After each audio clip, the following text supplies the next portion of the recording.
Bonjour tout le monde, on a un petit souci technique, j'ai l'impression. Claire, je ne te vois plus. Si jamais tu es, là, n'hésite pas à actualiser ta page, et j'espère que vous nous voyez bien. N'hésitez pas à nous dire en commentaire si vous nous voyez et m'entendez, enfin me voyez du coup et nous entendez. Parce que j'ai l'impression qu'il y a des petits, soucis techniques. Je ne sais pas si ça vient de l'interface qu'on utilise ou pas. Je vais attendre de voir si je vois quelques premiers commentaires qui arrivent et après on continuera. Je préfère faire ça plutôt que de vous parler dans le vide si vous n'êtes pas là.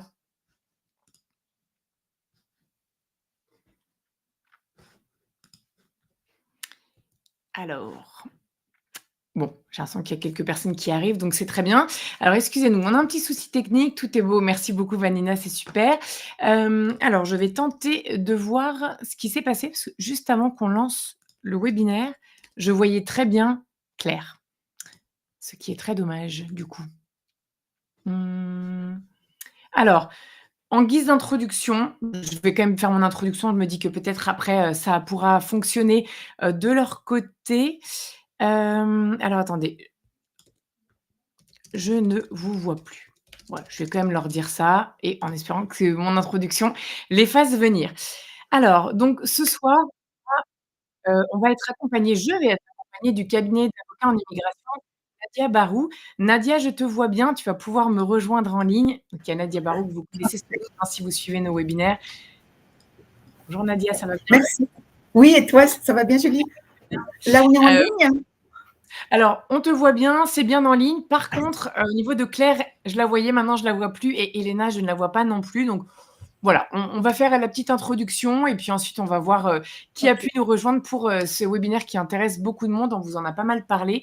Je te laisserai te présenter juste après Nadia, si ça te va, Bien sûr. toi, le cabinet et puis on passera à la suite. Donc, je vous rappelle que depuis, plus de 19 ans maintenant, sur pvtis.net, on vous informe gratuitement, non seulement sur le PVT, mais pas seulement, aussi sur, les permis d'études, le permis jeune professionnel, les stages, la résidence permanente aussi beaucoup, grâce à tous les webinaires qu'on fait ensemble avec le cabinet d'avocats Nadia Barou. Et donc, vous pouvez nous retrouver sur pvtis.net, le site et l'application. Dessus, vous avez des dossiers thématiques, des tutoriels, notamment pour votre demande de PVT.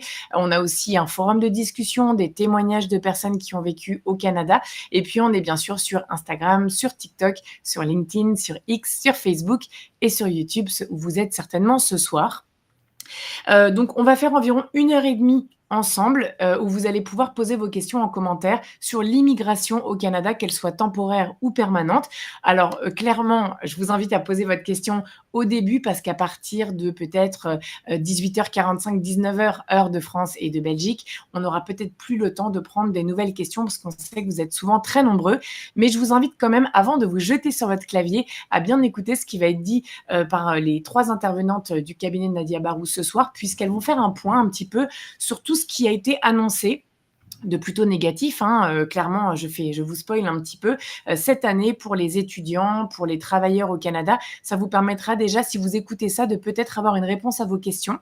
Et puis vous verrez, ça vous sera précisé, toutes les informations ne sont pas forcément disponibles pour tout. Par exemple, sur le PSTQ que vous êtes nombreux à attendre, toutes les informations ne sont pas encore là. Donc là, le cabinet Nadia Barou va vous donner des informations, mais évidemment, on continuera à vous tenir au courant peut-être lors d'un prochain webinaire à l'automne. Alors, je vois qu'on a retrouvé Claire et Elena qui vont nous rejoindre tout de suite à l'écran. Bonjour. Bonsoir à toutes les deux. Bonjour. Je vais Bonjour. vous laisser vous présenter toutes les trois si vous voulez. Alors, merci beaucoup, Julie, de nous permettre d'être là encore aujourd'hui.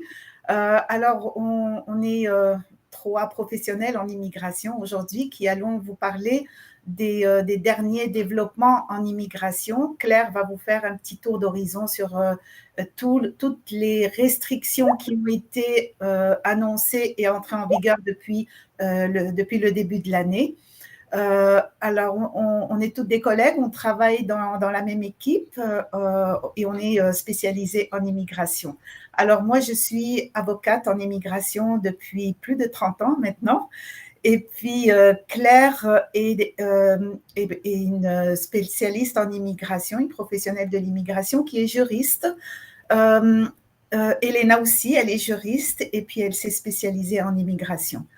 Voilà, alors on va commencer avec un petit tour d'horizon que Claire va nous faire sur toutes les restrictions, toutes les annonces un peu, entre guillemets, négatives qu'on a eues depuis le début de l'année.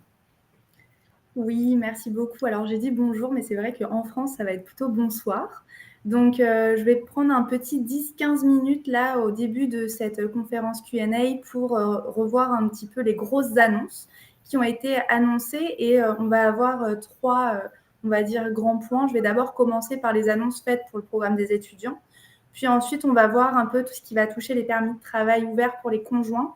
Et je vais finir par le programme qui s'appelle le programme des travailleurs étrangers temporaires, qui là va vraiment toucher tout ce qui va être permis de travail fermé avec EIMT. Donc d'abord pour les étudiants. On va retourner un petit peu en arrière, c'est-à-dire en 2023. Ça a été le 1er décembre 2023, il a été mis en place que les établissements d'enseignement désignés, donc les EED, les établissements d'enseignement désignés postsecondaires devront confirmer auprès d'IRCC lors de la demande de permis d'études, confirmer les lettres d'acceptation des étudiants, c'est-à-dire que lorsque vous déposez votre demande de permis d'études, désormais, il faut quand même signifier, même s'ils le savent, à vos établissements qu'ils doivent confirmer auprès d'IRCC les lettres d'acceptation. En fait, c'est une double vérification de la part d'IRCC et ça va vraiment pouvoir conditionner l'obtention du permis d'études. Si votre établissement ne le confirme pas, malheureusement, ça peut être une preuve pour IRCC de refuser votre demande ou de retirer votre demande. Donc là, bien faire attention, peut-être prévoir un petit courriel ou appel avec votre établissement pour bien qu'il soit au courant lorsque vous êtes dans un établissement postsecondaire. Un petit peu plus loin, le 1er janvier 2024, on a vu qu'il y a eu une augmentation de l'exigence financière relative au coût de la vie pour les permis d'études. Donc, lorsque vous déposez un permis d'études, vous avez une capacité financière selon le nombre de personnes inclus dans la demande, donc vous et votre famille, pour l'obtention du permis d'études. Donc, ces exigences ont été mises à la hausse. Donc là, bien faire attention, c'est vraiment une augmentation qui est significative. Donc, allez voir les barèmes pour bien être au courant de la somme, de la capacité financière que vous devez démontrer lorsque vous déposez votre permis d'études. Toujours dans le mois de janvier, ça a été un mois de janvier chargé. Donc, le 22 janvier 2024, là, on a eu pas mal d'annonces. On a eu la mise en place d'un plafond de quotas pour les permis d'études. Et là, on a vu qu'il y avait vraiment une réduction du nombre de permis d'études. Ce plafond national, c'est normalement appliqué sur une période de 2 années. Donc, on va voir si, au terme de ces 2 années, vous allez avoir, oui ou non, l'enlèvement ou l'augmentation du nombre de permis d'études. Mais là, c'est vraiment à la baisse. Donc, il y a un plafond, un quota qui a été mis en place. Ce quota, c'est un plafond national, mais il y a aussi des plafonds provinciaux. Donc, comme vous le savez, le Canada est divisé en plusieurs provinces. Donc, selon là où vous demandez votre permis d'études, il va vraiment falloir regarder si dans votre province ou territoire, vous avez les plafonds qui ont été atteints ou non. De plus, tous les étudiants, que ce soit postsecondaire, collégial, sont soumis à ces plafonds. Par ailleurs, ceux qui sont en maîtrise, en doctorat, en primaire ou en secondaire ne sont pas touchés par ces plafonds. Donc là, c'est vraiment selon la province et le territoire, mais aussi selon le diplôme dans lequel vous souhaitez avoir votre permis d'études, selon le niveau d'études. De plus, si vous êtes déjà au Canada, ces plafonds ne sont pas applicables à vous si vous avez déjà votre permis d'études. Donc, les détenteurs actuels de permis d'études ne seront pas touchés par ces mesures de plafond. Ensuite, chaque demande de permis d'études doit désormais être accompagnée d'une lettre d'attestation de province ou de territoire. Donc, si je prends l'exemple du Québec, on va avoir normalement l'obtention d'un CAQ, qui est le certificat d'acceptation du Québec, qui va avoir une mention désormais dessus ou pour dire que vous êtes partie des personnes qui ont été acceptées et qui font que vous êtes rentré dans les quotas. Donc ici, il faudra, en plus de votre CAQ, avoir cette petite mention dessus, c'est automatique, mais il faut bien faire attention si vous avez demandé votre CAQ il y a longtemps et que vous n'avez pas fait votre demande de permis d'études, à redemander une nouvelle lettre avec cette mention. Bien vérifier aussi que la mention est toujours sur votre lettre d'acceptation de la province ou du territoire, et maintenant ça touche toutes les provinces ou territoires. Ces mesures, normalement, elles sont provisoires et doivent être mises en place de manière temporaire pendant 2 ans. on en reparlera dans 2 ans pour voir si c'est toujours bien le cas. Ensuite, un petit peu plus, on va dire, proche dans le temps, on arrive en juin, donc le 21 juin 2024. On a eu une mise en place d'une restriction pour le PTPD, donc c'est le permis de travail post-diplôme. Avant, vous pouviez, à la fin de vos études, passer à la frontière pour demander votre PTPD, c'est ce qui s'appelle le tour du poteau, sortir et revenir sur le territoire. Désormais, le permis de travail post-diplôme, depuis le 21 juin 2024, elles se font exclusivement en ligne. Ce sont des demandes en ligne et vous ne pouvez plus faire le tour du poteau. Donc ça, bien attention, si vous êtes en train de finir vos études actuellement, bien penser à préparer votre demande et à la fin, lorsque vous aurez votre relevé de notes finale et votre attestation de réussite, déposer votre demande en ligne et non pas faire le tour du poteau. Vraiment, vraiment plus proche, c'est-à-dire la semaine dernière, donc le 18 septembre 2024, on a eu d'autres annonces concernant le programme des étudiants étrangers.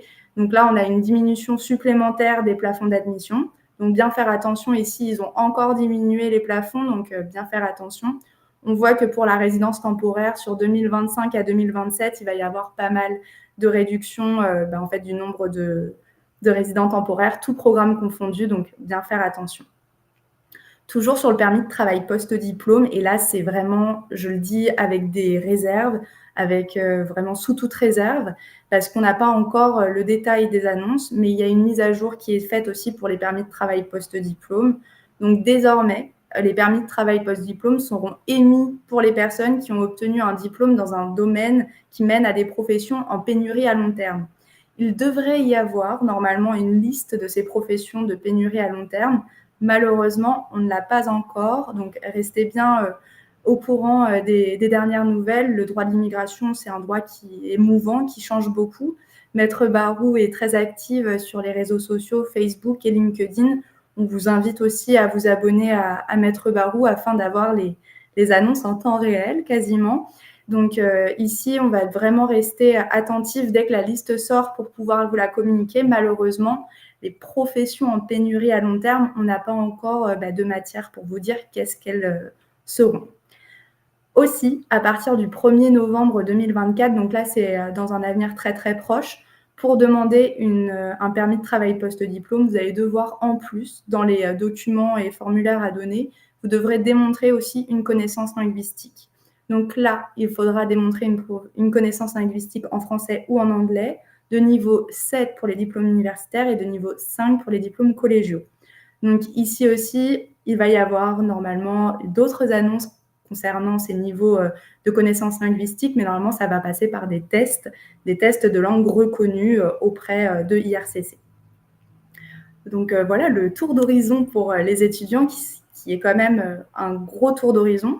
Rapidement, sur les permis de travail ouverts qui vont être rattachés au conjoint, on voit qu'il y a une limitation donc, du PTO conjoint pour les étudiants et notamment pour tous les étudiants qui vont être en post-secondaire professionnel ou collégial. Pour les PTO, ils sont uniquement pour les étudiants en maîtrise ou en doctorat et désormais pour la maîtrise, il faut que la maîtrise dans la durée, elle soit de 16 mois ou plus. Donc avant, c'était pour toutes les maîtrises et désormais, c'est pour les maîtrises qui sont minimales de 16 mois pour l'obtention du diplôme. Pour le PTO conjoint, outre le programme des étudiants, ça va aussi s'étaler sur tous les types de programmes pour avoir un permis de travail ouvert conjoint, donc le PMI et le PTET. Et là, pour avoir un permis de travail ouvert pour le conjoint, il faut que le travailleur occupe un poste, soit dans une catégorie professionnelle, de gestion ou dans les secteurs qui font face à une pénurie. Ici aussi, on a très peu de contenu à vous donner pour savoir quels sont ces postes professionnels de gestion ou dans les secteurs face à une pénurie. On vous reviendra dessus pour vous donner un peu plus de matière là-dessus.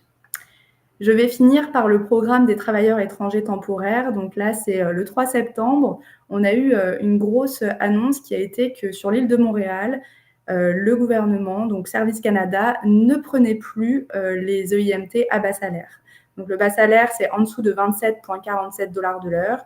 Et donc sur l'île de Montréal, si vous avez une EIMT pour un travailleur qui occuperait un poste sur l'île de Montréal, depuis le 3 septembre, vous ne pouvez plus déposer d'EIMT bas salaire. Dans 3 jours, donc le 26 septembre 2024, il va y avoir d'autres restrictions qui vont être apportées aux EIMT toujours bas salaire. C'est-à-dire que la limite pour les bas salaires, je ne vais pas rentrer dans les détails, mais pour les grosses annonces, la limite des bas salaires va passer de 20 à 10%. La durée maximale de l'EIMT qui peut être demandée pour une EIMT bas salaire va être réduite de 24 à 12 mois. Dès que le taux de chômage dans votre région est de plus de 6%, les EIMT bas salaire ne seront plus acceptés. Cela inclut toutes les codes de profession qui sont sur la liste du traitement simplifié au Québec. Et par contre, ça exclut tous les SCIAN, donc c'est les catégories d'emploi qui sont dans la santé, l'agriculture et la construction. Donc là-dessus, au moins, si vous êtes dans des secteurs de l'agriculture, construction ou santé qui sont en forte pénurie, là, vous êtes exempté. En fait, vous pouvez déposer une demande de IMT à bas salaire. Le tout dernier point que je vais aborder, c'est dans le cadre du parrainage. Le 26 juin 2024, on a vu qu'il y a eu un quota qui a été mis en place par le MIFI, donc pour les demandes d'engagement de CSQ dans le cadre du parrainage. On est à un plafond de 13 000 demandes entre 2024 et 25 juin 2026, donc sur 2 ans. Donc voilà le tour des grosses annonces. Je vous ai un petit peu donné tout ça, on va dire en one shot, mais on va être là aussi pour répondre à vos questions plus dans le détail. Au moins, ça vous donne les grandes lignes. Voilà. Alors, moi, j'aimerais rajouter aussi une autre nouvelle qu'on a eue, c'est la fin de la politique d'intérêt public qui permettait de présenter une demande de permis de travail à partir du Canada si on était visiteur. Donc, ça a impacté beaucoup de demandeurs de permis et ça a été d'application immédiate. On n'a eu aucun délai pour présenter sa demande. Donc, ça a été annoncé et le jour même entré en application. Concernant les restrictions sur le permis de travail post-diplôme, alors il est indiqué que ça concernait les diplômes collégiaux. Alors, je ne pense pas que ça va toucher l'université, mais je pense que ça va toucher aussi les DEP, parce que le collégial, c'est dans tout le Canada. Le DEP, c'est spécifique au Québec. Il n'y a pas de DEP en dehors du Québec et c'est considéré comme des études collégiales. Donc, il est fort possible que les DEP soient aussi impactés. Voilà. C'est très dommage d'ailleurs. C'est vrai que là, ça fait beaucoup de nouvelles qui ne sont pas très réjouissantes. On va pouvoir passer aux questions. J'en ai déjà noté plusieurs, mais je voulais vous préciser qu'on va éviter de prendre les questions trop précises du type est-ce que si je suis dans un emploi de catégorie 2, je peux immigrer en Saskatchewan? C'est trop vague. Essayez plutôt des questions un petit peu d'ordre général qui peuvent intéresser tout le monde et surtout qui nécessiterait, si vous posez des questions trop précises, ça nécessiterait peut-être une consultation, ce qui me permet de faire un petit lien avec ce que je voulais vous dire ensuite. Je vous ai mis tout à l'heure en introduction le lien vers un article sur pvtis.net qui parle du cabinet d'avocats Nadia Barou et qui vous permet de bénéficier d'une petite réduction sur leur service. Et en gros, ce que je voudrais préciser, c'est que ce soir, elles ont toutes les trois la gentillesse de nous accorder leur temps et c'est super. Mais si un jour, vous avez besoin vraiment que quelqu'un étudie à tête reposée votre situation pendant une bonne heure avec tous les tenants et les aboutissants de votre dossier en fonction de votre âge, votre nationalité, si vous êtes en couple avec des enfants, si vous avez eu des soucis, pas de soucis, ça peut être intéressant de faire une consultation et comme ça, vous aurez vraiment après un plan d'action sur ce qui est la meilleure option pour vous. Donc, je vous ai mis le lien en commentaire de la vidéo.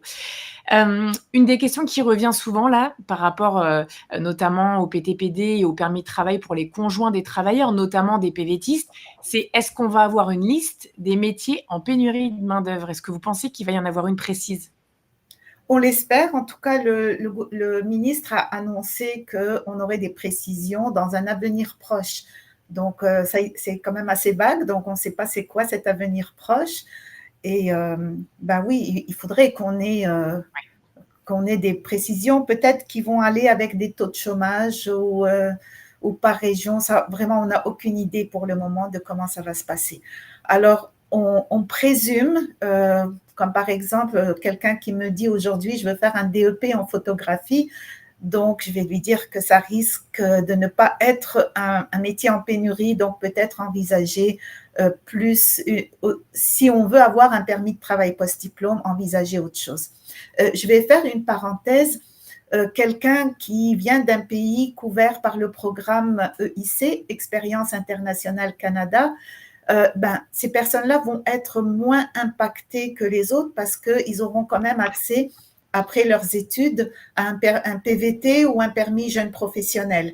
Donc, si j'ai un client qui est français, moins de 36 ans, qui a envie de faire de la photo, c'est sûr, je vais le mettre en garde, mais je vais aussi lui dire, si c'est vraiment ça que tu veux faire, sache qu'il y a la possibilité d'avoir un PVT ou d'avoir un jeune professionnel.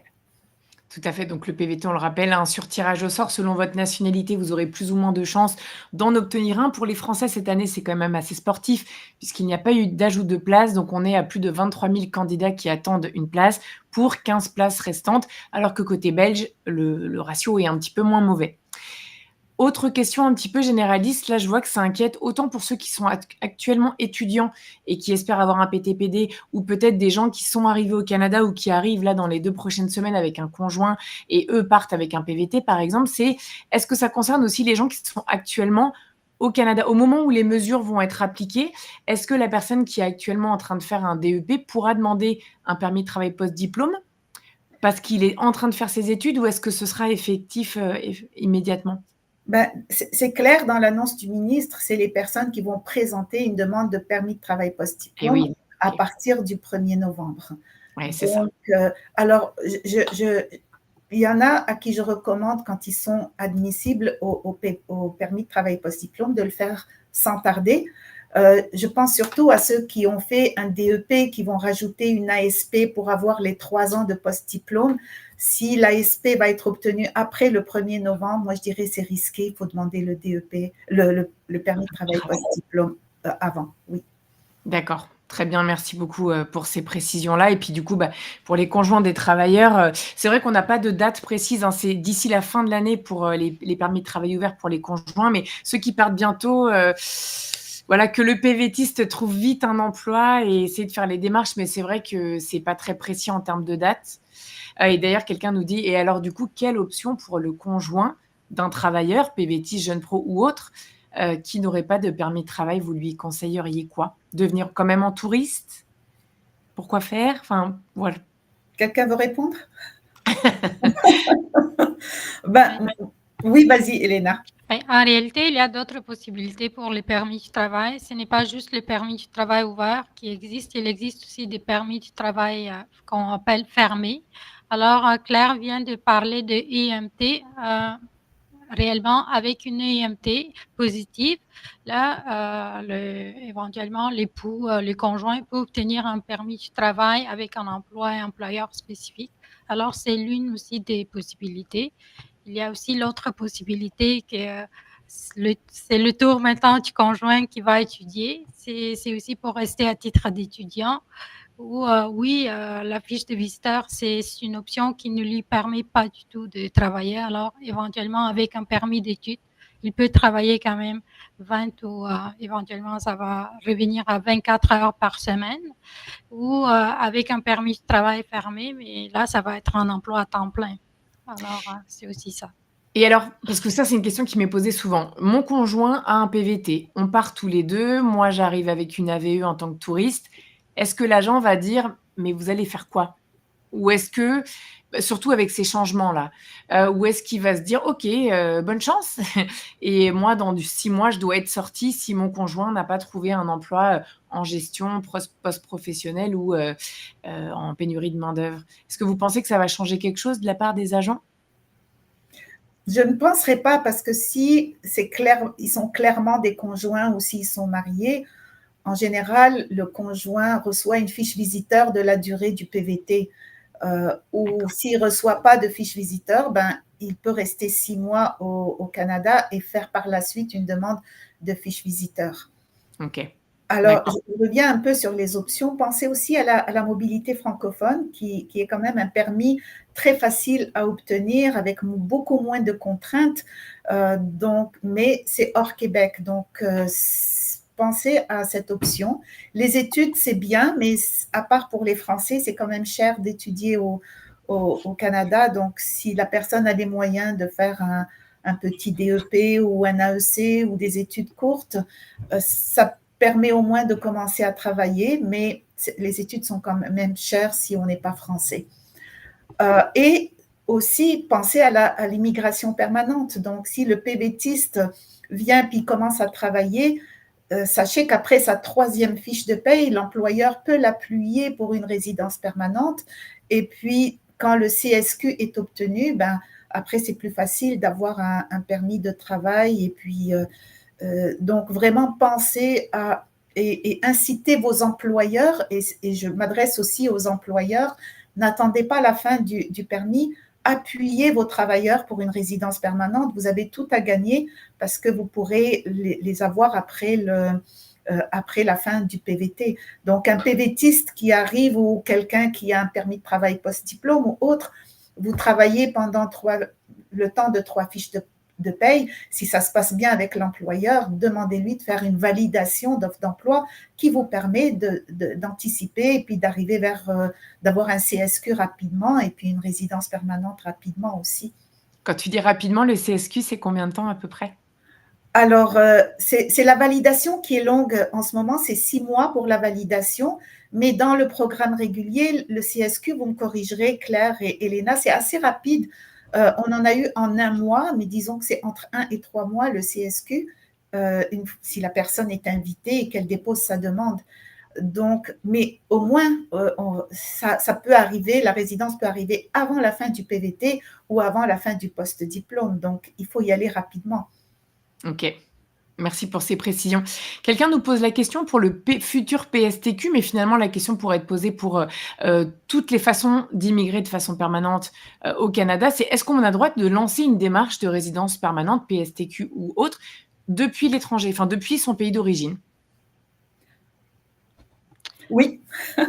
Alors, oui, tout à fait. Il y a juste le PEC qu'on ne peut pas déposer, qu'on ne peut pas soumettre de l'extérieur, mais PRTQ, PSTQ, entrée express, ça peut se faire du pays d'origine. Alors, c'est sûr que si on est déjà au Canada avec un permis d'études ou un permis de travail, ça donne des points en plus et ça augmente les chances. On a eu des clients qui étaient en France et puis qu'on a évalué pour le PRTQ. Et on lui a dit, ben, il te manque quelques points. Si tu travailles 6 mois au Québec, tu auras les points qui te manquent. Ou si tu as une offre d'emploi validée. Donc, mais il y en a qui se qualifient très bien. C'est un calcul de points qu'on fait pour évaluer la sélectivité d'un candidat. Tout à fait, merci. Alors, il y a quelqu'un qui s'étonne d'être dans le bassin du jeune pro depuis le 22 août, mais de toujours pas avoir été invité malgré 4 semaines de ronde d'invitation. Alors, par rapport à la deuxième partie de la question qui était, je comprends pas, ils disent avoir invité 60 personnes alors qu'on n'est que 40. En fait, au cours de la semaine, entre les 2 mises à jour du vendredi soir de la part du gouvernement du Canada, il y a des nouvelles personnes qui s'inscrivent et donc certainement qu'il y en a qui ont été pris dedans. Je voudrais pas du tout être oiseau de mauvais augure, mais je me rappelle que l'année dernière, j'ai vu les bassins jeunes pro, stages et VIE être fermés alors qu'il restait des candidats et des places. Je ne sais pas pourquoi le Canada fait ça. J'espère que ce ne sera pas le cas cette année. De toute façon, la saison EIC, alors on n'a pas la date de fermeture, mais souvent c'est vers début ou mi-octobre. Là, je vois qu'il reste 63 inscrits dans le bassin du jeune pro. J'espère pour toi que tu auras une place, parce qu'en plus, je me doute bien que tu as un employeur qui t'attend. Il reste 465 places. Donc, j'ai envie de te dire que ça va passer. Mais évidemment, j'en suis pas sûre. Je ne sais pas si vous avez quelque chose à ajouter à ce que je viens de dire. Ce que j'ai entendu dire, mais tu me corrigeras si c'est vrai, c'est qu'arrivé à un certain moment dans l'année, ils transfèrent toutes les places du jeune pro dans le PVT. Alors, c'est arrivé qu'ils fassent ça, sauf que là, déjà, on n'a rien vu pour le PVT. Malheureusement, ça ferait des heureux. Et l'année dernière, ils avaient redonné des places dans le quota PVT, c'est vrai, mais pas toutes. Certaines étaient parties aux oubliettes. Oui. Moi, je me demande par rapport à cette question, est-ce que l'offre d'emploi a été soumise aussi dans le profil du candidat? Parce que ça pourrait être aussi la raison de ne pas être invité. Claire peut probablement ajouter. Peut-être ça, et s'il peut, vu que là, ça fait quand même 4 rondes d'invitation sans invitation, peut-être retirer et remettre son profil. Peut-être qu'il y a eu une faute de frappe dans son nom de famille, numéro de passeport, quel qu'il soit, et donc ils n'arrivent pas justement à l'inviter parce qu'il y a peut-être une erreur dans le profil. Donc ça ne coûte rien de remettre son profil, peut-être l'enlever et le remettre. Et on croise les doigts pour qu'ils soient invités. C'est ça. Là, on est quoi? Ah, ça doit être tout à l'heure la ronde. Soit tu vas très très vite et tu fais ça maintenant. Je ne sais pas exactement à quelle heure ont lieu les rondes, mais souvent c'est quand même un peu plus tard, hein, le lundi soir. Donc c'est risqué, mais ça se tente. Sinon, tu attends la semaine prochaine, tu fais ça cette semaine. Quelqu'un nous demande si le délai d'entrée express, donc la résidence permanente hors Québec, peut dépasser 6 mois. Et si oui, est-ce qu'il y a des choses qui justifient qu'on attende plus de 6 mois? Enfin, est-ce qu'il y a des erreurs à éviter ou ce genre de choses? Moi, je dirais c'est l'enquête sécuritaire qui pourrait retarder. Je ne sais pas qu'est-ce que vous en pensez, Claire et Elena. Oui, c'est ça. Ou si c'est un dossier très complexe avec, disons, plus d'explications, des détails que l'agent doit examiner en profondeur, c'est aussi ça. Il y a des dossiers qui sont plus complexes que d'autres. Alors, le délai de 6 mois est juste un délai pour toutes les demandes. Alors, une moyenne, ça ne veut pas dire que votre demande va être traitée exactement au 6e mois.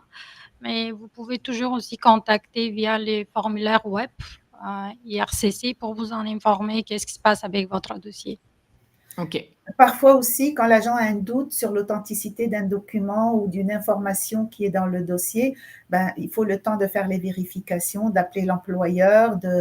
Donc, s'il y a eu un refus de visa par le passé, l'agent peut vérifier pourquoi il y a eu ce refus de visa. Donc, il y a plein de raisons qui peuvent retarder une demande d'entrée express.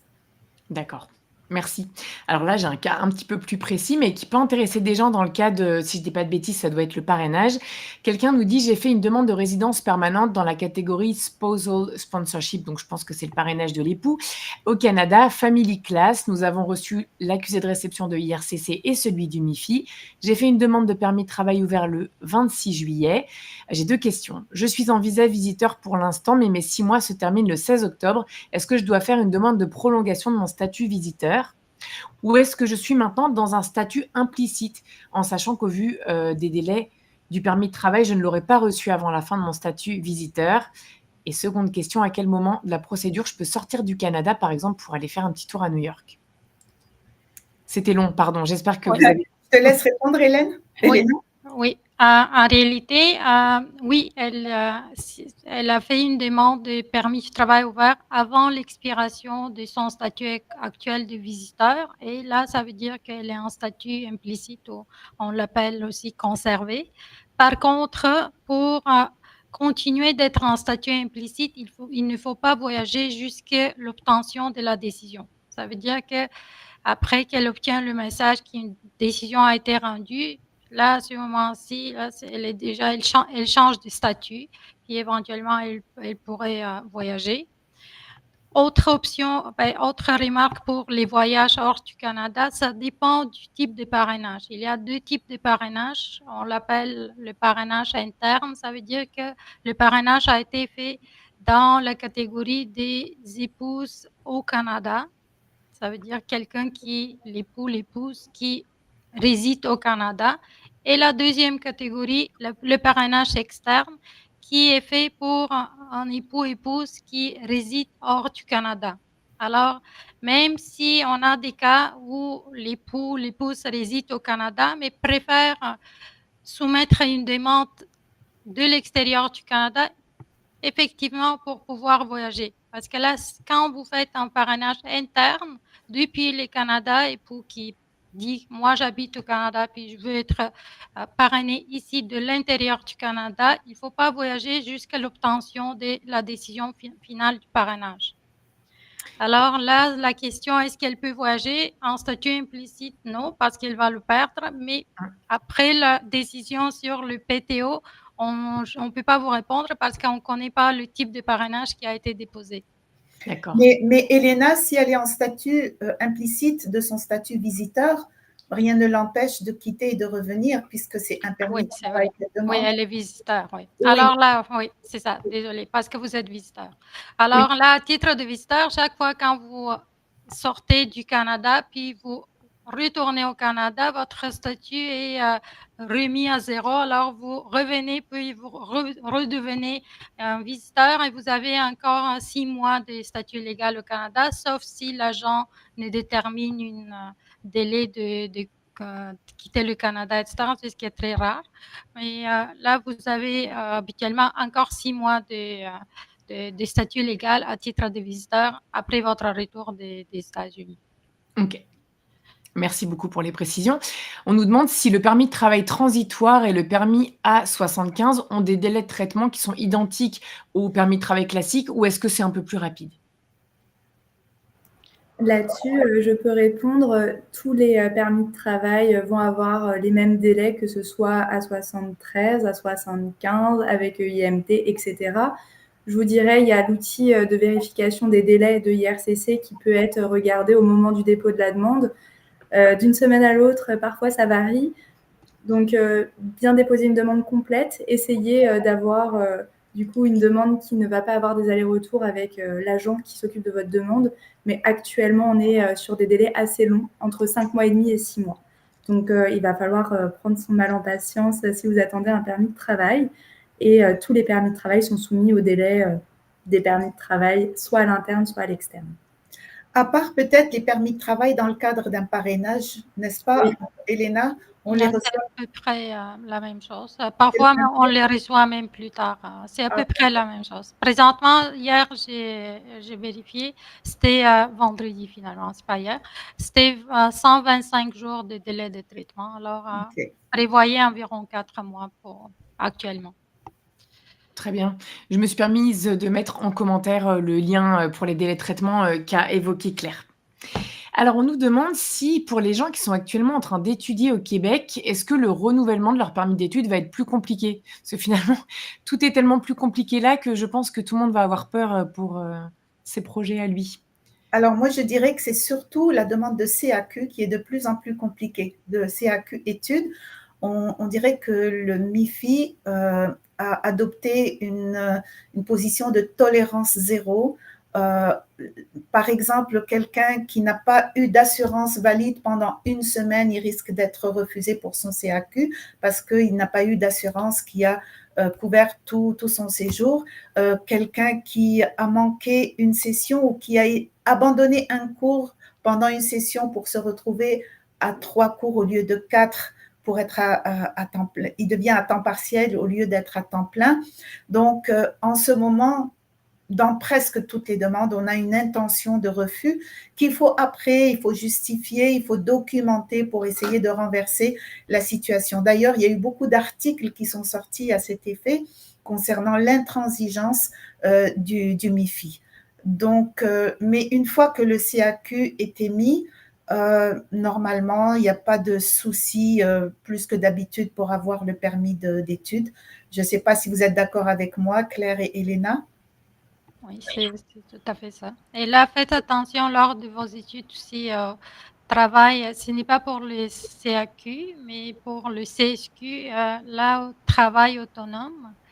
Alors là, vous pouvez travailler 20 heures par semaine, mais c'est préférable de trouver un emploi salarié parce que sinon, vous risquez d'avoir des complications par rapport à votre demande de CSQ. Oui.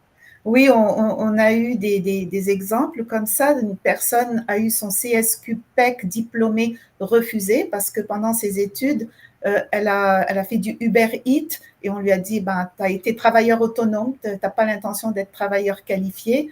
Pareil pour une doctorante qui donnait des cours privés, ben, vous n'étiez pas salarié. Donc après, c'est sûr que c'est possible de renverser la décision, mais c'est quand même du temps, du stress, et puis il faut documenter, il faut faire des affidavits assermentés à l'effet que c'était juste pendant ses études et qu'elle n'a pas fait un doctorat pour faire du Uber Eats ou pour donner des cours privés.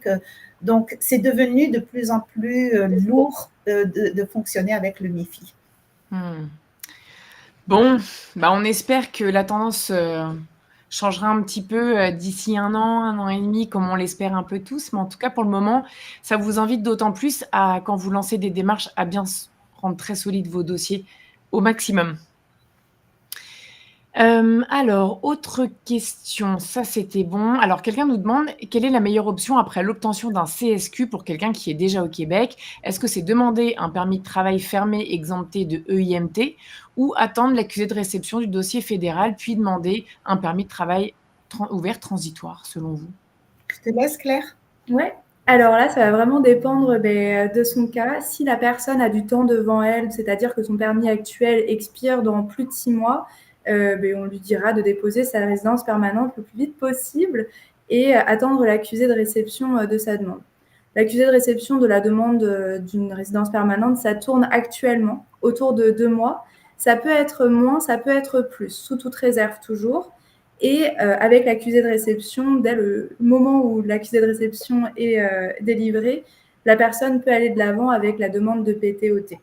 On en a un petit peu parlé du statut conservé dit implicite, c'est-à-dire qu'il faut véritablement déposer une demande avant l'expiration de son permis actuel. Ça, c'est vraiment le point d'honneur qu'on dit à tous nos clients, ne pas laisser passer la date d'expiration de son permis pour pouvoir continuer de travailler dans les termes et conditions du permis actuel.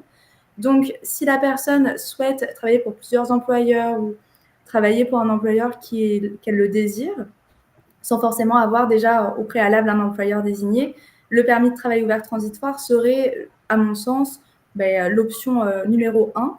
Par ailleurs, le PTOT ne donne pas les droits d'accès à la RAMQ. Donc, si la personne souhaite rester sous le régime de santé ou le devenir, peut-être plutôt aller vers le permis A73 dispensé de IMT, qui lui est un permis de travail fermé de 2 ans lié à un employeur. Donc ici, il faut une offre d'emploi d'un employeur, c'est très rapide, pas coûteux, c'est vraiment une procédure simple pour l'employeur qui va déposer une offre d'emploi sur le portail désigné qui s'appelle le portail des employeurs. Et donc après avoir créé un compte et déposé l'offre d'emploi, vraiment, c'est 230 $ pour l'employeur, c'est très rapide. La personne peut faire sa demande de permis de travail avec le numéro d'offre d'emploi. Donc là, ici, ça va être au niveau, je pense, du temps et de si elle a un employeur et si elle souhaite être sous la RAMQ. Très bien, très complet. Maintenant, il n'y a plus qu'à choisir entre les C'est deux. ça, il n'y a plus qu'à choisir. Alors, toujours dans l'idée de j'ai mon PVT, mais mon conjoint non. Quelqu'un nous demande si le conjoint du PVTiste peut venir en tant que touriste, espérer décrocher un emploi pour demander un permis jeune professionnel en faisant un tour du poteau. Pour ceux qui ne connaissent pas cette expression, le tour du poteau, c'est aller aux États-Unis le temps de 2 minutes pour revenir au Canada, valider le permis de travail demander un permis de travail ou valider un permis de travail, ça dépend des fois. Donc, est-ce que ça peut être une bonne idée de faire ça? De venir pour espérer faire un jeune pro. Je sens de la... Oui, mais non, Claire. Ici, on en a parlé un petit peu. La politique d'intérêt public qui permettait aux visiteurs de présenter une demande de permis de travail à l'interne s'est arrêtée le 28 août. Oui. Donc, je vous dirais, si vous êtes ici en tant que visiteur et que vous souhaitez aller activer un permis de travail tel jeune pro, vous avez une lettre d'introduction, donc normalement, ça devrait être d'accord. Mais sous toute réserve, on va quand même privilégier le fait du passage à la frontière qui n'est pas, comme tu l'as dit, le tour du poteau, donc un aller-retour au Canada sans aller aux États-Unis en moins de 24 heures, mais véritablement de sortir du territoire et de rester un week-end, par exemple, aux États-Unis ou ailleurs, et puis revenir pour faire activer ce permis de travail avec l'aide d'introduction, parce que la politique d'intérêt public étant vraiment arrêtée au 28 août sans préavis, si les agents désirent ne plus avoir de personnes pour délivrer le permis, ça ne va pas être possible. Et en plus de ça, il y a eu des resserrements au niveau des tours du poteau. Désormais, on ne peut plus arriver tel quel. Il faut vraiment prendre rendez-vous si vous souhaitez faire activer votre permis sans sortir du territoire. Donc là, il faut appeler les centres, avoir un rendez-vous. Souvent, c'est de la semaine, on va dire cette semaine, si vous appelez, ce sera pour la semaine prochaine. Et donc, s'il n'y a plus de rendez-vous, il faut attendre la semaine prochaine pour réappeler et il faut être tenace. C'est, on va dire, 300, 500 appels qu'il faut passer pour avoir quelqu'un et puis ne pas lâcher, appeler tôt le matin. Et donc, là-dessus, on va privilégier potentiellement sortir du territoire si vous êtes ici en tant que visiteur. Ce que tu dis sur les rendez-vous, c'est au Québec, c'est bien ça, que dans certains postes frontières au Québec, ou ça s'est étendu à d'autres provinces?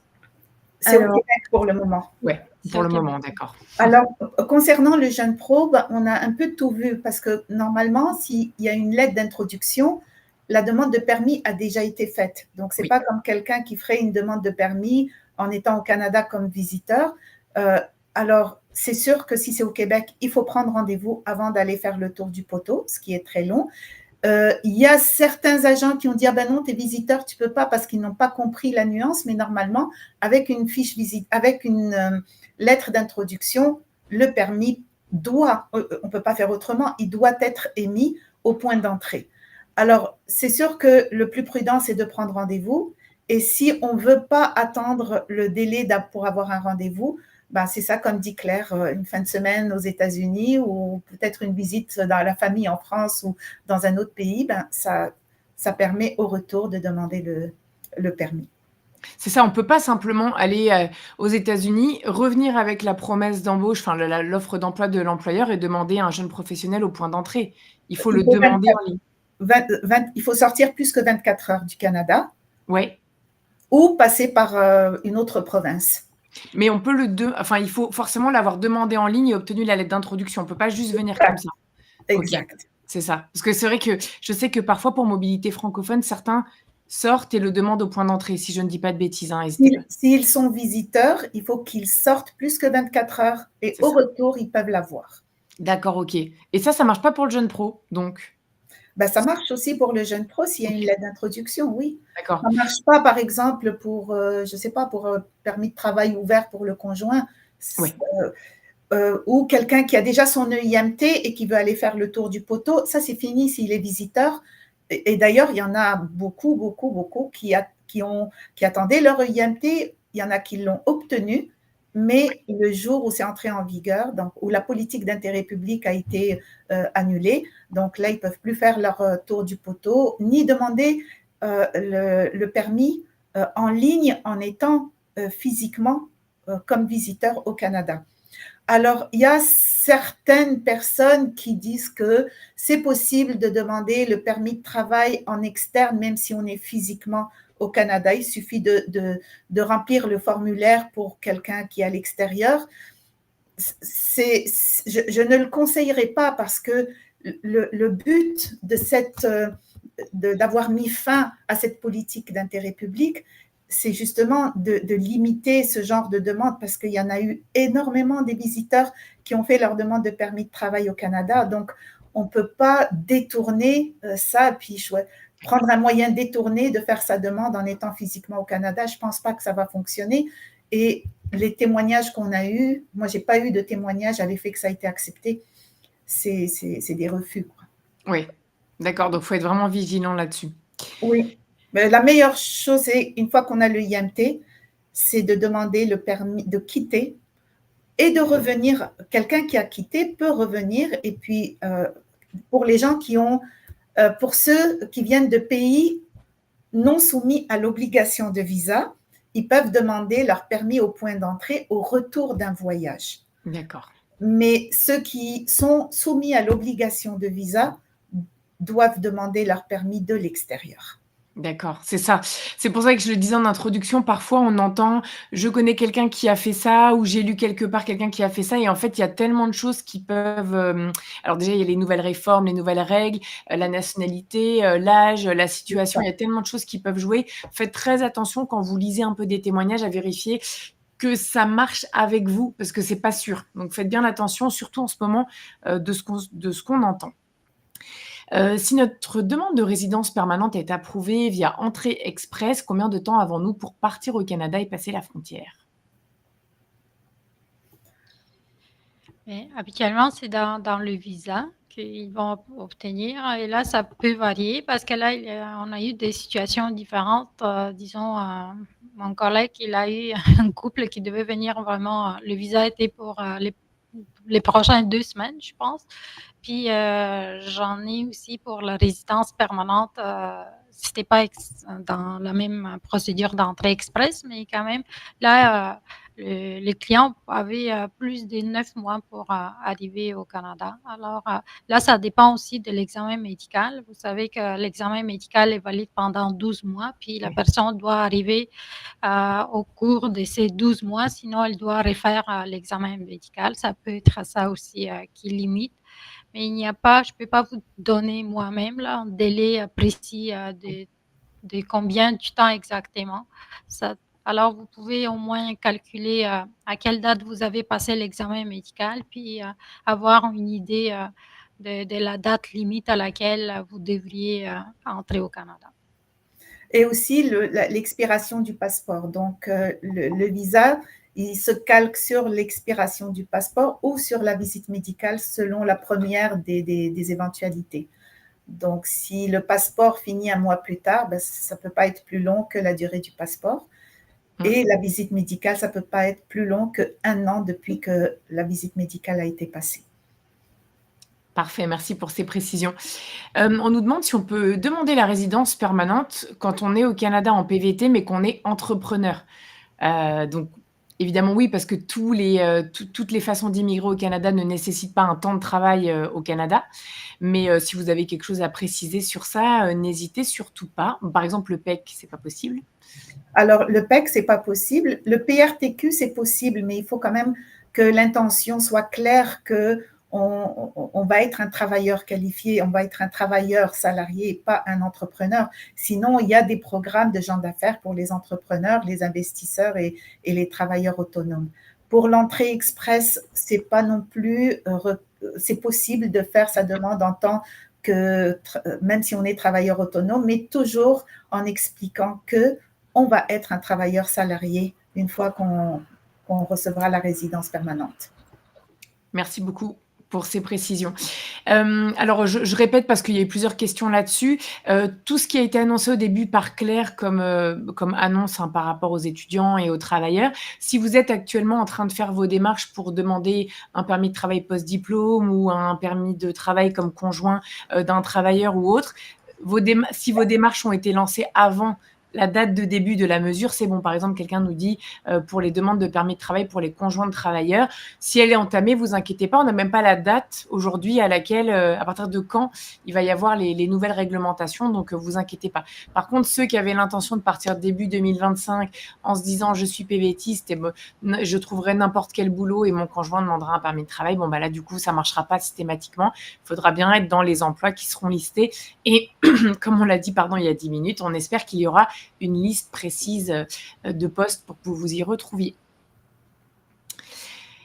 Ah oui, alors on nous demande, selon vous, en tout cas, qu'est-ce que ça va être ces emplois de gestion? Je suppose que c'est ce qui appartient à la catégorie 0, enfin ce qui était à l'ancienne catégorie 0 de la CNP. Gestion, c'est très vague.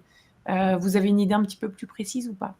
Pas vraiment. Comme tu dis, oui, ça peut être des emplois qui correspondent à l'ancienne catégorie 0, mais je peux pas. Oui, on ne sait pas exactement. On va falloir attendre un petit peu. Alors, les professionnels, c'est probablement ceux qui vont faire partie d'un ordre professionnel, quelqu'un qui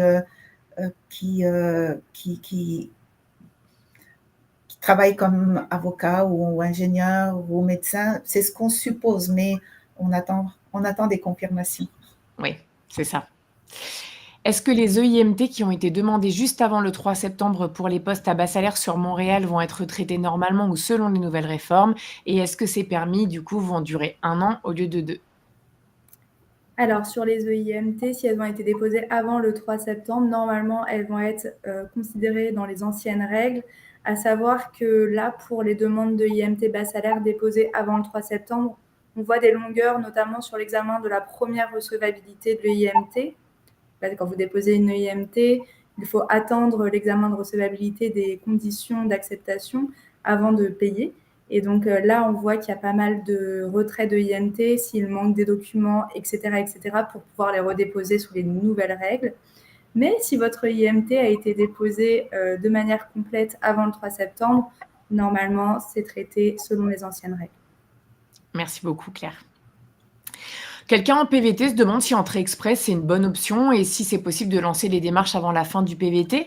Alors, on dirait, je pense, en début de réponse, que c'est une bonne option si tu veux vivre en dehors du Québec. Je le précise parce qu'on sait que chez les Français, notamment, le Québec, c'est un peu la province star.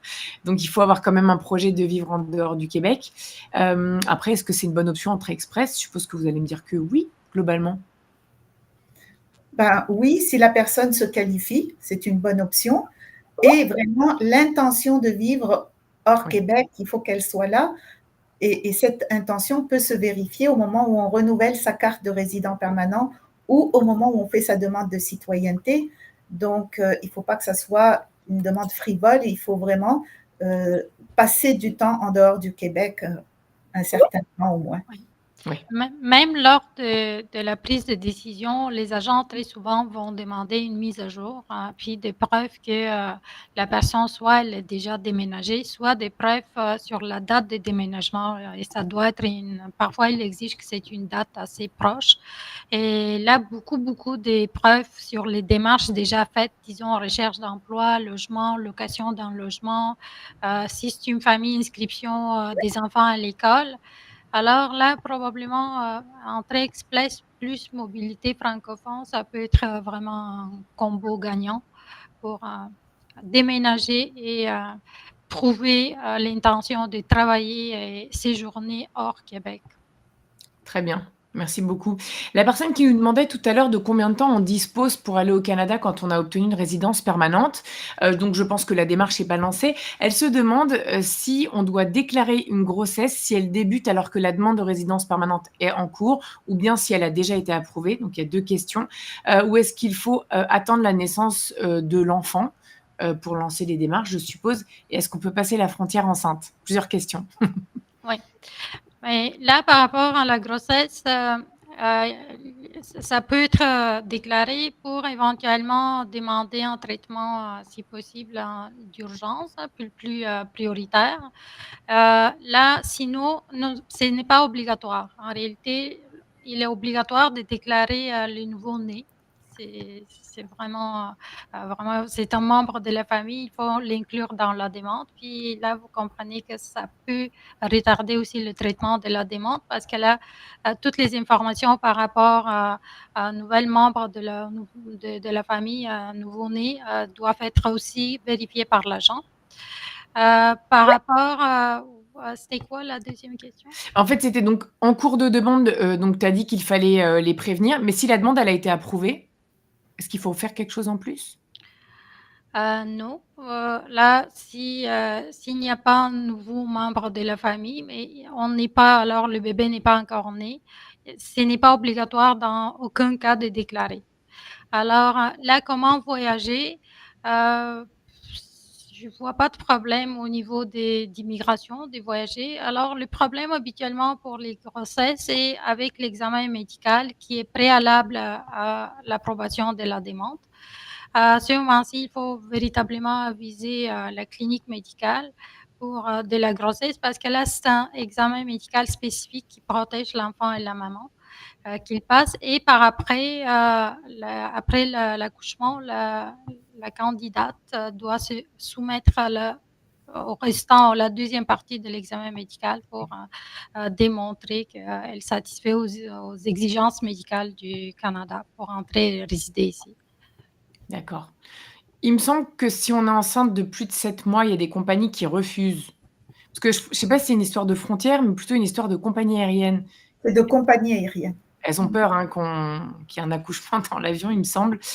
OK, donc ce qu'on pourrait recommander, si quelqu'un est très organisé dans la conception d'un enfant, serait peut-être plutôt que l'enfant naisse au Canada, une fois qu'on a validé sa résidence permanente. Ce serait mieux, plus facile. Oui, puis si la maman est proche d'accoucher, peut-être aviser avant de recevoir la confirmation de résidence permanente, parce que c'est plus facile d'ajouter un nouveau-né que de recommencer une fois que tout a été fini, de dire ah ben j'ai un bébé maintenant. Ça peut être beaucoup plus long aussi. OK. Donc tout dépend à quel moment la personne tombe enceinte, à quel moment est prévu l'accouchement. Donc, D'accord. ouais, faut s'organiser en fonction de ça. Très bien, merci pour vos conseils. Obtenir son diplôme dans une université francophone à Québec peut être considéré comme une preuve de niveau de français pour le permis de travail post-diplôme, où il sera impératif de faire un test en français pour la demande. On ne sait pas. Ah, ok. Ça aussi, on saura bientôt. Donc, Oui. on en parlera au prochain webinaire. Alors, donc ça, les domaines en main-d'œuvre, en pénurie de main-d'œuvre, je suis désolée, on n'a pas encore les informations. Alors, en tant qu'entreprise, il y a un nouveau quota de 10% pour les postes à bas salaire. Si nous dépassons ce quota, est-ce que nous devrons prendre des actions? Alors là-dessus, je ne vais pas assez m'y connaître en droit, fusion-acquisition, entrepreneuriat, entreprise en général. Mais effectivement, si le quota des travailleurs étrangers temporaires est supérieur à 10% pour les EIMT à bas salaire, une des solutions qui peut être conseillée, ce serait d'embaucher des travailleurs étrangers temporaires au-dessus de 27,47 $ de l'heure pour faire passer le volet de l'EIMT non pas en bas mais en haut salaire. Et lorsqu'on est en haut salaire, la limite ne s'applique pas. Ici, la réduction de 20 à 10%, ça va être vraiment contrôlé par Service Canada. Donc, je vous dirais, s'il y a des méthodes pour vous d'agrandir votre entreprise pour que cette entreprise corresponde à 10%, ça sera possible, mais il faudra le démontrer auprès de Service Canada que votre entreprise est en bonne santé financière, a les capacités d'embaucher X personnes pour pouvoir être en dessous de la limite des 10%. Très bien, merci. On a des employeurs qui sont très créatifs. On a un employeur qui va déménager dans une région où le taux de chômage est bien inférieur à 6% pour pouvoir embaucher des travailleurs à bas salaire. Et il y en a aussi qui ouvrent des succursales dans d'autres villes avec des nouveaux numéros d'offres d'emploi pour pouvoir embaucher, mais ce n'est pas possible pour tout le monde, mais il y en a pour qui c'est possible. Très bien, merci. Alors, Alexis qui demande si les annonces qui ont été faites pour les permis d'études touchent aussi les formations qu'on peut faire avec Québec Métiers d'Avenir. Donc, si tu parles des conjoints qui ne peuvent plus demander de permis de travail, les conjoints des étudiants, oui, c'est le cas. Et puis, par rapport au permis de travail post-diplôme, Nadia le disait en introduction au conditionnel, mais elle supposait que les DEP, donc ce qu'on fait quand on va chez Québec Métiers d'Avenir, eh bien, ça risque d'être effectivement touché par ça. J'en ai touché un mot à Michel, qui travaille chez Québec Métiers d'Avenir, avec qui on fait souvent des webinaires aussi. Elle m'a dit qu'elle allait se renseigner pour confirmer ça, mais c'est vrai que ça semble être de mauvais augure, enfin pas pour tous les métiers, encore une fois, ce sera une histoire de est-ce que le métier que tu auras appris à faire est en pénurie de main-d'œuvre ou non. Et d'ailleurs, je ne l'ai pas dit en introduction, je me permets de le dire maintenant. Michel de Québec Métiers d'Avenir, Marie qui est recruteuse pour GoRH et moi, nous serons mercredi à Strasbourg, jeudi à Nancy et vendredi à Metz. Je vous laisse regarder notre article les prochains événements PVTistes pour retrouver ça. C'est ma petite parenthèse. Est-ce que vous serez à Lyon le 4 novembre? Le 6 novembre. Le 6 novembre, oui. Le 6 novembre, on sera là également avec toi parmi les différents exposants pour effectivement toute la journée répondre aux questions. Claire aussi, ça. Ouais, c'est toi? OK, très bien. Oui, si vous êtes à Lyon, ne manquez pas le 6 novembre. N'hésitez pas à poser peut-être une demi-journée si vous avez la possibilité. On va être très nombreux, donc vous pourrez sans doute pas parler avec tout le monde, mais c'est pas forcément utile. Vous aurez le gouvernement du Canada, le gouvernement du Québec, l'équipe de Nadia Barou, l'équipe de Québec Métiers d'Avenir. Vous aurez aussi d'autres intervenants comme la Banque nationale du Canada qui pourra parler du système bancaire. Il y aura nous, évidemment, pour le PVT. Donc voilà. Et puis Air Canada aussi qui parlera de ses vols, bien évidemment. Donc, c'est une date à noter. Et pour Paris, ce sera le 4 décembre. Voilà. Quelqu'un nous dit « Je suis actuellement en poste au Canada et j'aimerais bien faire avec mon employeur une étude d'impact sur le marché du travail. Est-ce que c'est possible alors que je suis déjà en poste ?» Alors tout à fait, c'est tout à fait possible. Si l'employé est déjà à l'emploi, il est intéressant pour l'employeur de le mentionner à la fois dans la demande et aussi de joindre, par exemple, les 3 dernières fiches de paie pour bien montrer qu'il est actuellement à l'emploi. Ça ne va pas augmenter, on va dire, la durée de traitement ou la réduire. Donc, sur les délais, on va rester sur la même trame. Et au niveau des documents, s'il a déjà été employé sous une EIMT, là, l'employeur sera dispensé notamment de prouver la légitimité financière selon les documents qui sont normalement inscrits dans la liste de légitimité financière à donner. Il pourra simplement mettre la décision de l'EIMT qui est valide et qui est datée de moins de 24 mois. S'il est en poste sous un autre permis, autre EIMT CAQ, là, il faudra donc avoir les mêmes documents, mais ils pourront rajouter qu'effectivement, il est actuellement en poste et donc mettre à cet effet les 3 dernières fiches de paie. En réalité, je veux juste ajouter, c'est pour les 6 dernières semaines. Alors, les fiches de paie pour les 6 dernières semaines. Ça pourrait pour les 3, ça dépend combien de semaines la personne est payée. OK, très bien, merci beaucoup. Quelqu'un qui est dans une catégorie d'emploi 4 ou 5 en travaillant au Canada, est-ce qu'elle peut envisager de demander, la résidence permanente? Est-ce qu'elle a le choix ou est-ce que c'est un peu limité du coup? Bah, le PRTQ, c'est possible. Oui, Il y a certaines provinces, comme le Nouveau-Brunswick, où il y a des programmes d'immigration pour les catégories non qualifiées. Pour le PRTQ, la condition, c'est d'avoir le niveau secondaire, c'est d'avoir complété ses études secondaires. Ça, c'est un critère éliminatoire. Mais sinon, ben, si la personne occupe un emploi non qualifié, ben, elle peut faire le PRTQ sans problème. Puis on en a eu beaucoup qui ont passé l'invitation et la sélection sans problème avec des emplois non qualifiés. super, et on imagine qu'avec le PSTQ, ça va rester comme ça? Oui, Ouais, tout à fait, oui. très bien, génial. Quelqu'un nous dit: «Mon PVT se finit début décembre». Est-ce que c'est possible de rester après le PVT en statut visiteur? Est-ce qu'il faut le demander? Est-ce qu'il faut faire un tour du poteau? Et combien de temps à l'avance faut s'y prendre si c'est une démarche? Alors, oui, on peut faire une demande de fiche visiteur juste avant l'expiration du PVT. Mais encore là, je ne sais pas si c'est ça qu'on conseillerait. Donc, ça dépend des projets de la personne, de ce qu'elle veut faire après, parce qu'on peut aussi profiter d'un statut implicite en attendant d'avoir que l'employeur fasse les démarches qu'il faut. Donc, des fois, on va conseiller de faire une fiche visiteur et d'autres fois, on va conseiller autre chose, de faire parce qu'il faut savoir que s'il devient visiteur, il ne pourra plus faire de demande de permis de travail en étant au Canada. Donc, Oui, vraiment, à réfléchir. Oui, à réfléchir, c'est ça. Tout à fait. On nous demande ce que c'est un DEP, donc je vérifiais que c'était bien ça. Diplôme d'études professionnelles, donc ça va plutôt être des formations qui vont t'apprendre un métier. On parlait tout à l'heure de la photographie, ça peut être, la cuisine, la soudure, ce genre de choses.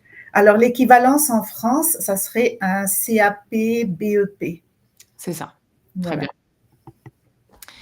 bien. Alors, est-ce que les restrictions vont aussi poser problème si je demande un permis de travail en étant déjà sur place, un permis de travail ouvert en étant déjà sur place suite à un PVT en me rattachant à mon conjoint qui va être en permis fermé? Il faut faire vite alors parce que avant que les Ça veut dire que ce sera restrictions… le cas? Alors oui, c'est une bonne question ça. Effectivement, les conjoints des PVTistes ou des gens en permis de travail fermé, eux, va falloir qu'ils sortent du Canada. Parce que là, on s'est focalisé sur les catégories d'emploi, mais la demande aussi, du coup, va être, qu'est-ce qu'on va conseiller aux gens de faire, du coup? Ben, pour les personnes ça dépend de leur statut, s'ils sont des visiteurs, Oui. Ah oui. alors ça, c'est le point d'interrogation. Là, elle est en PVT, donc c'est Ah mieux non, déjà. il y a pas de problème, oui, c'est Ouais. mieux, oui. OK, donc ça, c'est bon. OK, c'est plutôt pour ceux qui arriveraient avec leur conjoint PVTiste, qui attendent que le PVTiste trouve un emploi et qu'il ait 3 fiches de paye. Là, le conjoint ne pourra plus déposer, enfin, ne peut plus, pardon, déposer, une demande de permis. Il peut faire son tour du poteau. Je m'y perds, Heu, pardon. je ne sais pas si ça s'applique aussi au conjoint d'un travailleur, le fait de ne pas pouvoir faire sa demande du Canada quand on est visiteur. Je pense que si quelqu'un a une fiche visiteur et qu'il est rattaché à un conjoint, je pense qu'on va lui permettre, on l'a pas encore tenté, donc je réponds sous toute réserve, C'est ça. mais je pense que c'est possible de faire la demande avec le formulaire externe, mais en étant au Canada, en expliquant qu'il y a un conjoint, puis une famille, et puis C'est ça. oui. Merci pour, ces précisions. C'est vrai que C'est comme pour le parrainage, un visiteur peut faire une demande de permis de travail ouvert dans le cadre d'un parrainage, même s'il est visiteur, parce que c'est une catégorie spéciale qui permet de faire sa demande. Au contraire, il faut être au Canada pour demander ce permis. Donc, je pense que ça pourrait s'appliquer aussi aux conjoints de travailleurs. d'accord, et ben, on croise les doigts pour que tu aies Ouais, raison. Pour, sinon ça va commencer à être compliqué à tous les niveaux, hein, dis donc. ouais. Il va vraiment falloir avoir envie d'aller au Canada.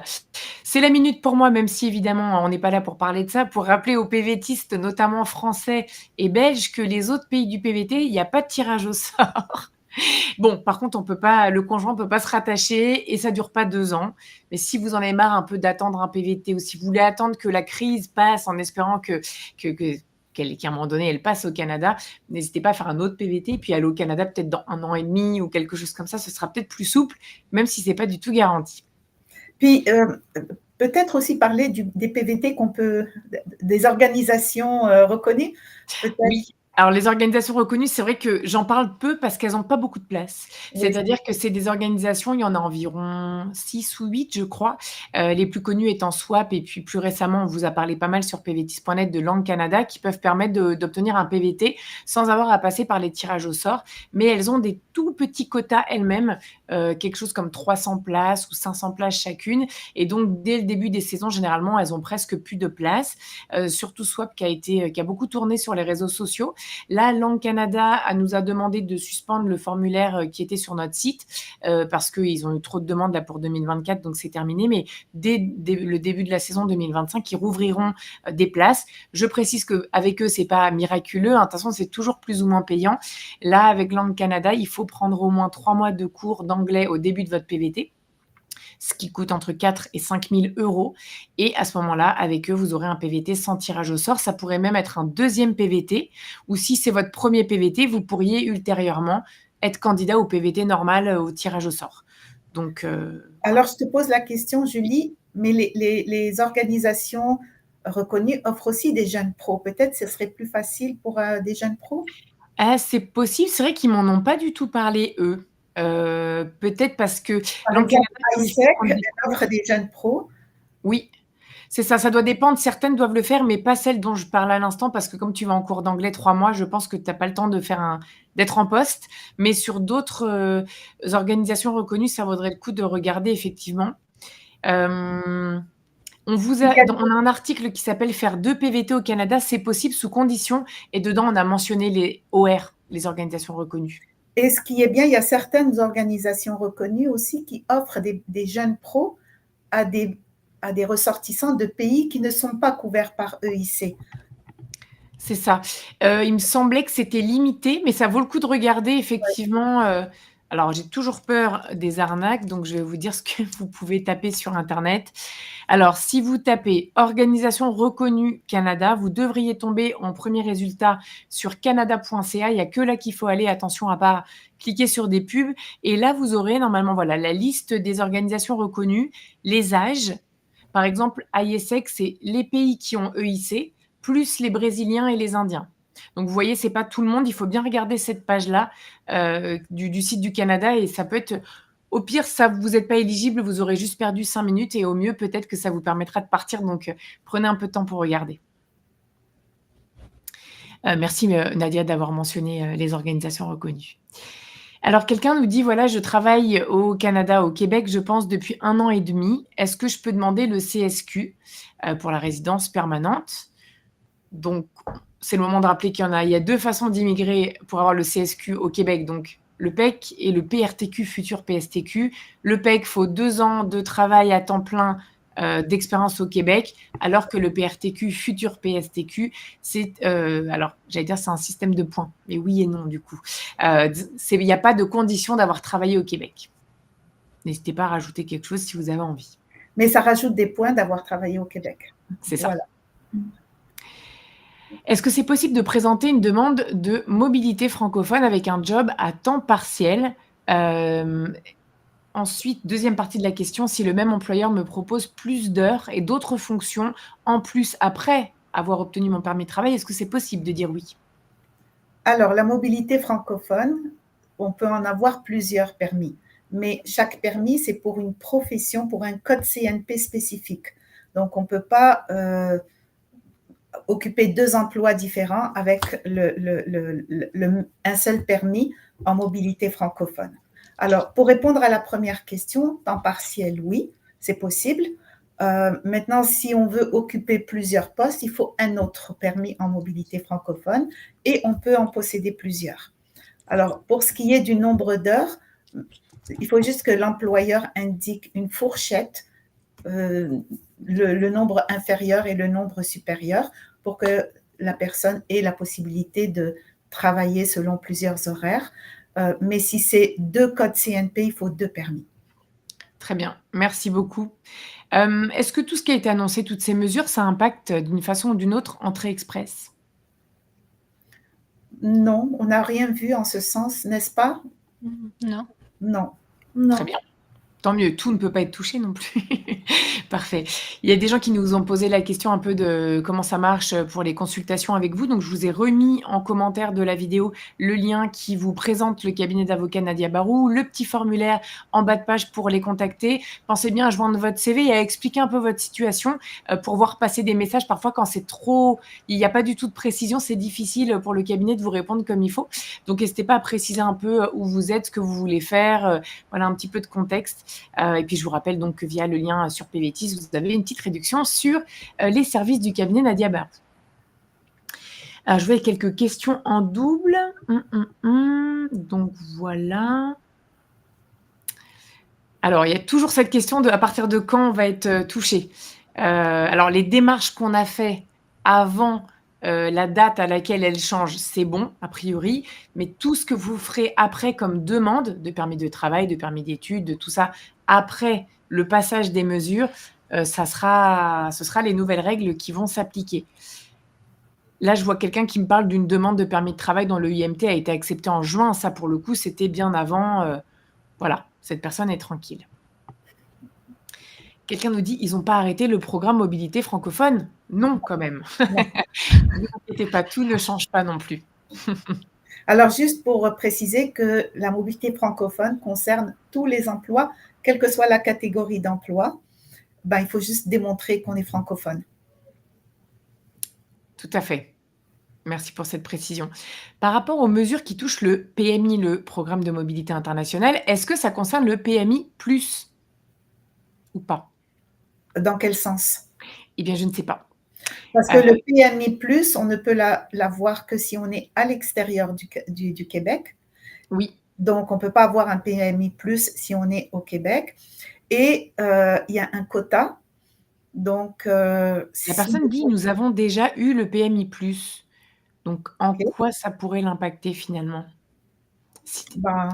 Peut-être pour le permis du conjoint, parce que comme le PMI+, est un permis ouvert, donc oui. soit il se dépêche d'arriver avant qu'on sache c'est quoi un emploi en pénurie, ou alors il attend de voir la liste des emplois qui ne feront pas bénéficier le conjoint d'un permis ouvert.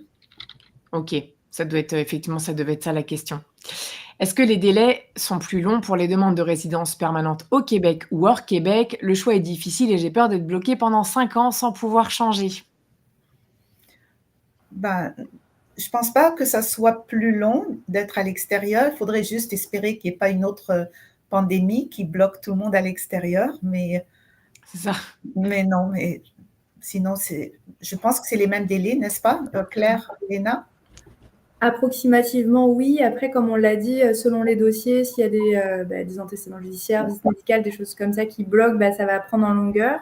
Mais sinon, c'est relativement, sous toute réserve, la même chose. La vraie question à se poser, c'est s'il souhaite être au Québec, hors Québec, et s'il a un statut, s'il souhaite travailler, etc., etc. Et là-dessus, il va pouvoir faire son choix. Très bien, merci. Alors, quelqu'un dit apparemment, hein, le fédéral prévoit apparemment une baisse des résidences permanentes aussi. Est-ce que c'est correct? Et est-ce que si oui, est-ce que ça impactera ceux qui sont déjà en train de faire des démarches de résidence permanente? Qu'est-ce que vous avez entendu? Apparemment, oui, parce que je pense pas qu'ils vont continuer à admettre 500 000 personnes par année, mais sinon, on n'a pas plus de détails sur comment ça va se passer. C'est sûr qu'ils vont favoriser les personnes qui sont déjà au Canada avec un permis d'études ou un permis de travail.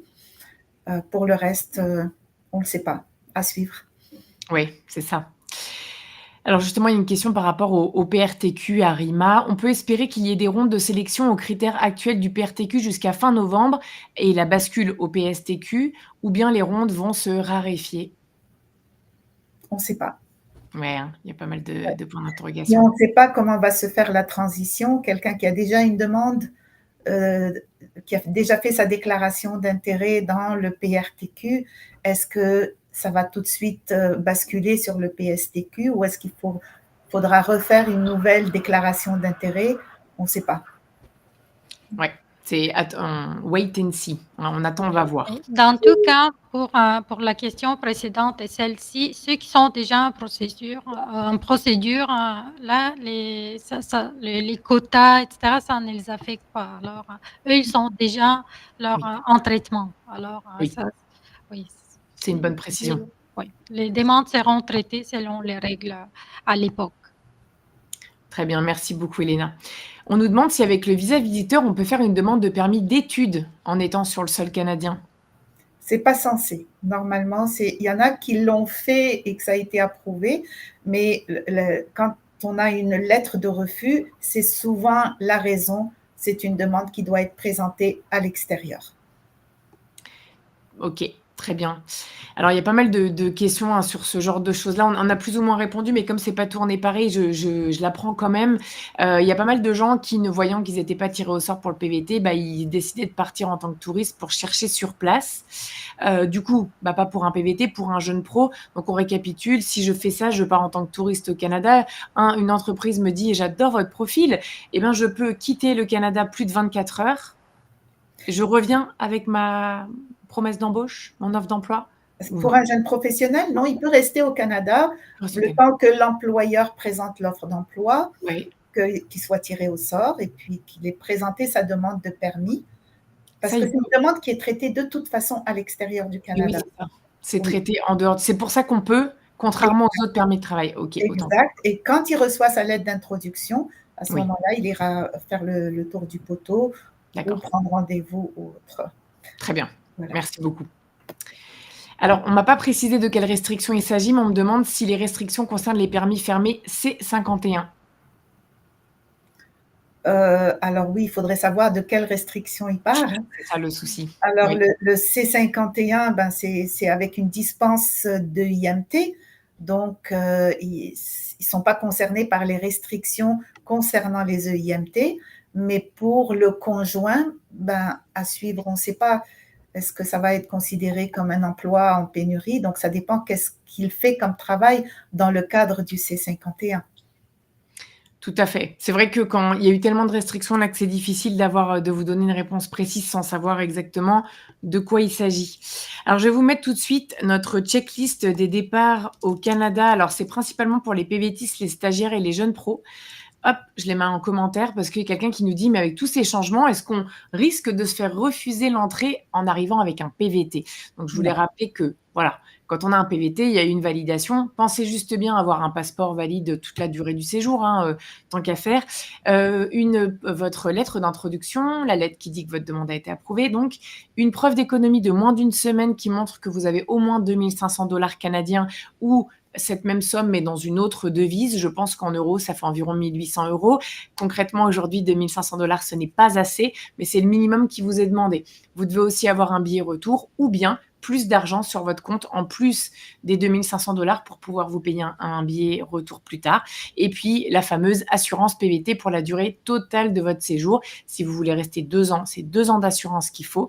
Les agents qui vérifient vos papiers demandent pas toujours la même chose. Certains demandent que l'assurance, d'autres que les économies, mais bien souvent, ils demandent les deux. Et on a chaque année des gens qui se retrouvent avec des PVT de 3 mois parce qu'ils ont pris que 3 mois d'assurance. On a même eu des PVT de 2 semaines. À cause de ça, le Canada précise bien sur son site internet que vous devez avoir tous ces documents et que la durée de votre assurance conditionne la durée de votre PVT. Attention à ça. Et ce n'est pas possible de prolonger le PVT si la durée a été restreinte à cause de l'assurance. Exactement, parce que l'erreur vient de vous. Donc, attention à ça. Ensuite, mon conjoint peut-il venir en tant que touriste au Canada et rester freelance pour la France, pour des entreprises françaises, donc non canadiennes? Alors oui, si l'entreprise est en dehors du Canada, les clients en dehors du Canada, les paiements en dehors du Canada, oui, c'est possible de continuer. Oui, tout à fait. On aura 6 mois du coup et au bout de 6 mois, on ressort. Ah, si on a son conjoint PVTiste, on peut peut-être avoir une fiche visiteur? C'est ça, une fiche visiteur, oui. Ok, super. D'ailleurs, si jamais on tombe sur un agent qui dit: «Non, je vous donne 6 mois», on insiste un peu ou on se tait et on part Ben, et non, on rentre, puis on fait une demande en ligne. Ça coûte 100 de faire la demande en ligne. OK, voilà, c'est pas mal. Très bien. Ouais. Alors, je vois qu'il nous reste 5 petites minutes et beaucoup de questions. Donc évidemment, je l'avais dit au début, hein, de ce webinaire, on n'allait pas pouvoir, répondre à tout le monde. J'essaie de voir s'il y a des questions peut-être qui peuvent toucher un peu plus de personnes. Grosso modo, quels documents l'employeur doit fournir, au Canada pour avoir la pour demander la validation de l'offre d'emploi? Je te laisse répondre, Claire? Oui, alors là-dessus, il va y avoir un formulaire. Désormais, c'est une procédure qui est totalement dématérialisée. Donc, l'employeur devra se créer un compte sur le portail Arima, donc bien s'identifier comme une entreprise et faire donc une offre d'emploi validée qui se fait désormais en ligne. Donc, il y a un formulaire qui va être à remplir. Il y a quand même de l'argumentation à faire pour démontrer qu'il va réserver le poste à un travailleur désigné. Et dans la toute fin du formulaire, il va y avoir la liste de documents. Je vous dirais, c'est assez léger en termes de documents. Il faudra par ailleurs mettre les états financiers de l'entreprise et démontrer des preuves de recrutement, sauf si l'employé est déjà à l'emploi. Donc, ça va faire quand même, si l'employé est déjà à l'emploi pour l'employeur, une grosse partie des documents à ne pas fournir, notamment toutes les preuves de recrutement. Et il faudra bien effectivement à la fin démontrer que c'est un travailleur désigné avec le passeport, notamment le permis de travail s'il est à l'emploi, les 3 dernières fiches de paie, mais c'est sur les 6 dernières semaines, donc s'il est payé à la semaine, les 6 dernières fiches de paie. Et enfin, payer les frais et puis tout sera correct et dans l'ordre. Merci, ça me paraît bien clair et c'est vrai que c'est quelque chose d'important à savoir pour ceux qui veulent, demander une résidence permanente parce que comme je dis souvent, il y en a beaucoup qui pensent au PEC, au PEC, au PEC, mais il y a pas que le PEC dans la vie, donc c'est bien de le rappeler.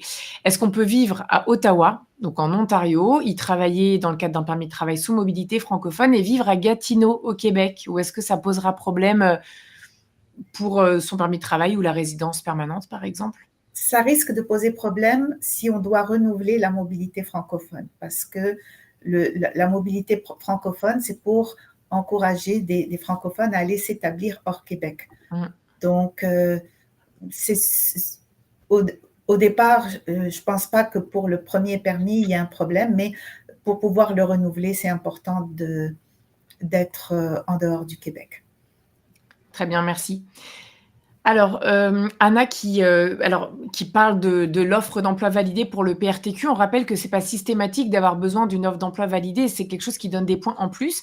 Mais en tout cas, Anna demande s'il y aura aussi pour le PSTQ, des histoires d'offres d'emploi validées ou est-ce que Oui. on sait? Oui. Oui. Mais ce sera pas systématiquement demandé? Ben, il faut juste avoir assez de points pour être invité. Mmh. Alors, c'est une évaluation qu'il faut faire en amont. Donc, il y en a à qui on suggère, passe ton test d'anglais, comme ça tu auras suffisamment de points. Et il y en a d'autres qui ont vraiment besoin d'une validation d'offre d'emploi pour avoir une chance d'être invité. D'accord. Alors, si la personne travaille en dehors du Grand Montréal, il suffit, s'il a une offre d'emploi validée, il est automatiquement invité, quels que soient les autres critères. D'accord, donc le PSTQ va rester sur un système de points?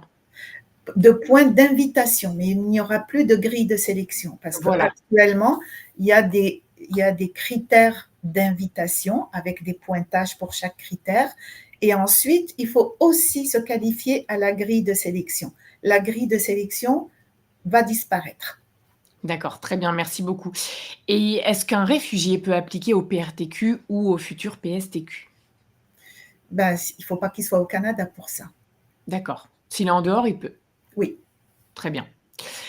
Alors, je vois qu'il restera toujours des questions. On pourrait continuer comme ça jusqu'à minuit, je pense. Donc, là, je vois qu'il est, 19h30 pour nous, 13h30 pour vous. Ça fait une bonne heure et demie. On a traité tellement de choses déjà. J'ai vu qu'il y avait souvent des questions posées en double, voire en triple, et puis des questions qui se recroisent. Donc, j'ai bon espoir qu'on n'ait pas fait trop de déçus. On sait aussi qu'on refera, des webinaires tels que celui-ci, qu'on en refera un aussi à l'automne, certainement sur le PSTQ à 100% dès que, le cabinet d'avocats Nadia Barrault aura toutes les informations à vous donner. Donc, n'hésitez pas à nous suivre sur notre page Facebook ou sur notre compte Instagram qui s'appelle PVTiste. Dès qu'on a un événement de ce type-là, on le met en story, on essaie vraiment de le promouvoir pour pour que vous ne le manquiez pas. Et puis, si un jour vous vous rendez compte qu'il y en avait un et que vous l'avez manqué, l'avantage de notre chaîne YouTube PVTiste, elle aussi, c'est que tout reste en replay. Autant le futur webinaire sur le PSTQ que le webinaire de ce soir. Si vous voulez réécouter une réponse, si vous avez manqué le début ou autre, notamment le début où Claire a récapitulé en gros les changements qui ont eu lieu cette année, voilà, vous pouvez le faire en allant regarder à tête reposée le replay. Je vous remercie beaucoup toutes les trois pour votre expertise comme d'habitude, pour toutes les informations et les conseils que vous avez donnés. Et puis, on ne le répétera jamais assez. Parfois, quand on n'y voit pas très clair, si on déteste la paperasse, si on ne sait pas par quoi commencer, si on se perd dans les permis de travail, dans la résidence permanente, sur la stratégie à adopter, prendre une consultation au cabinet Nadia Barou, c'est quand même une bonne option pour avoir un petit peu une analyse de votre situation et de peut-être l'option qui vous donnera le plus de chances d'obtenir le permis de travail, le permis d'études ou la résidence permanente qui vous intéresse. Je vous laisse le mot de la fin si vous avez quelque chose à ajouter. Ou Pas pas, tout hein. de suite. Non, merci beaucoup Julie, puis à notre prochain webinaire. Et Exactement. merci à tous d'avoir été présents. Merci aussi pour les questions qui nous permettent aussi de nous questionner et d'évoluer aussi dans nos réponses. Merci. Merci à toutes les trois et merci à toutes et à tous. Bon après-midi ou bonne soirée selon où vous vous trouvez sur le globe et à bientôt. À bientôt.